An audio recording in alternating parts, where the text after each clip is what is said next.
may doon po tayo ditong giniling. Langgonisa po. Yan. Lagyan po natin na itlog.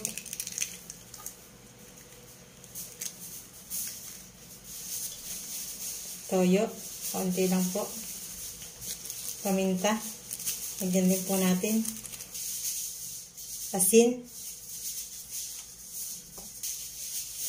Asukal. Lagyan din po natin.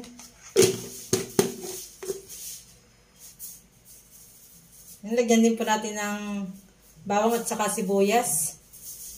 Saka po kinchay para po may aroma yung ating nilutuin.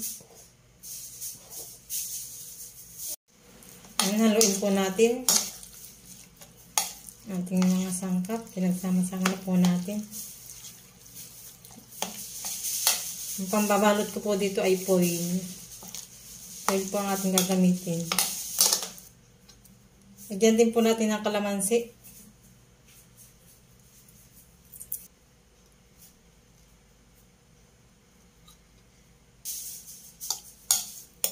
Haluin po ulit natin. Lagyan din po natin ng harina.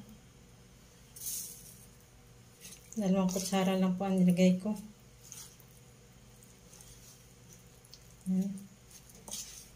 Haluin lang po natin.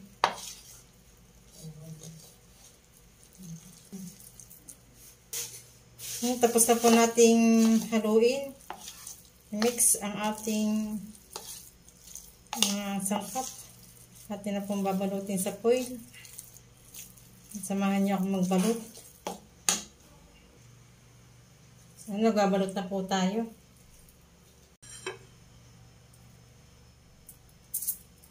Nagbabalot na po tayo.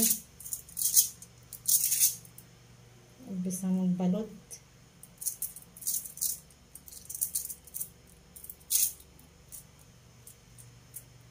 Ginamit po nga po pala natin ay foil.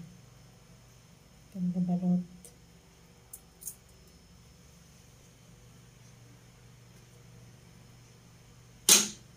Nalagyan po natin ng cheese. Para naman po masarap. Nabalutin na po natin. Higpitan lang po natin para hindi siya maluwag.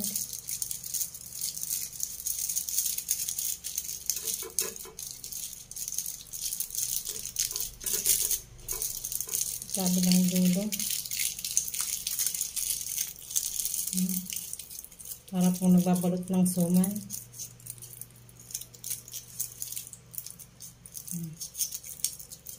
Ayan po.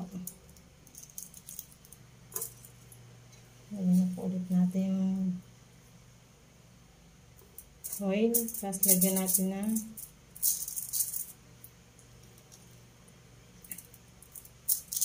giniling.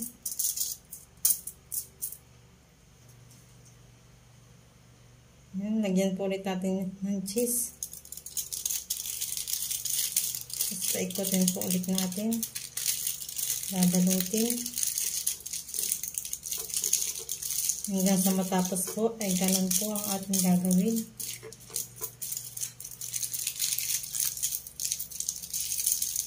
Paikutin po ulit. Hawak po dun sa kabilang dulo. Para po hindi siya bumuka habang iniikot natin.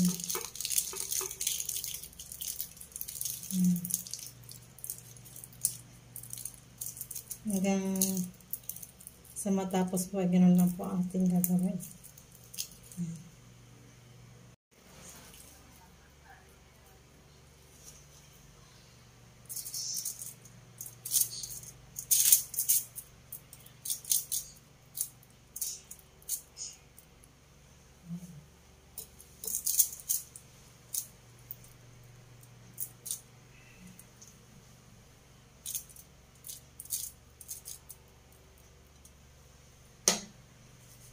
Lagyan po natin ng cheese.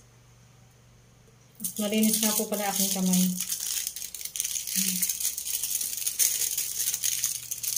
Lagyan po natin. Kahapon palang foil ay nilagyan ko ng mantika. Pinahidan ko po ng mantika. Kaya hindi po siya dumidikit.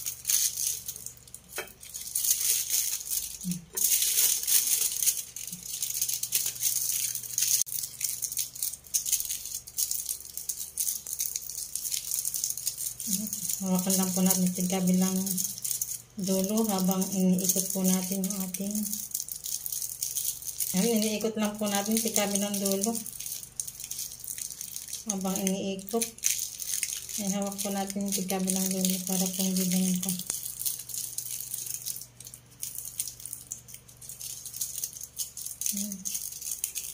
Lalaktutin.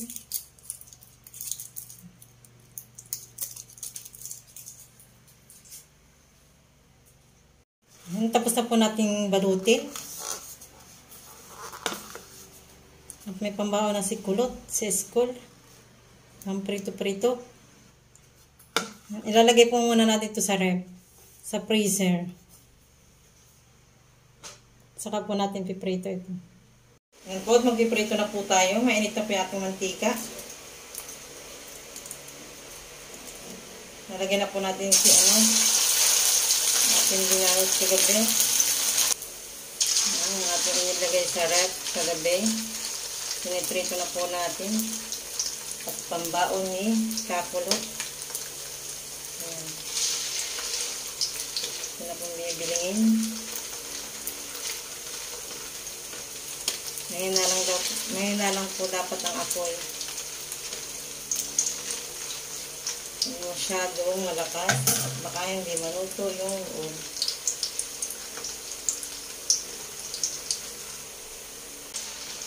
Binibiling na po natin.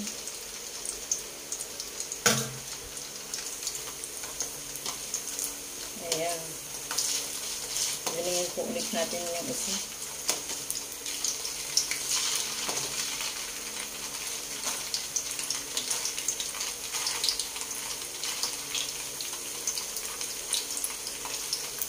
Ang daon, may kakulot. At piniprito na natin.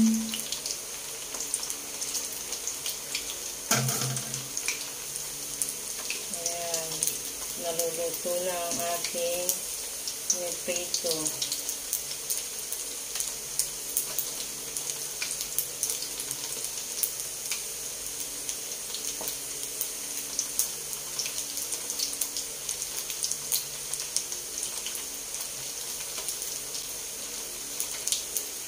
Kaya ang lasa nito.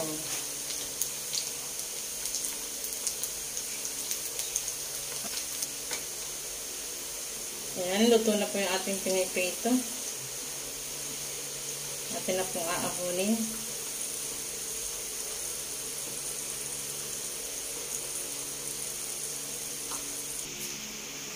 Ayan, luto na po yung ating skinless chicken langgonisa with cheese. Ayan. Luto na po siya. Ayan na po yung ating maiprito. Kung ginawa po kagabi. Baon po ito ni kakulot ngayong umaga. Kaya po ako ay gumawa kagabi. Ayan, para po may baon si kakulot.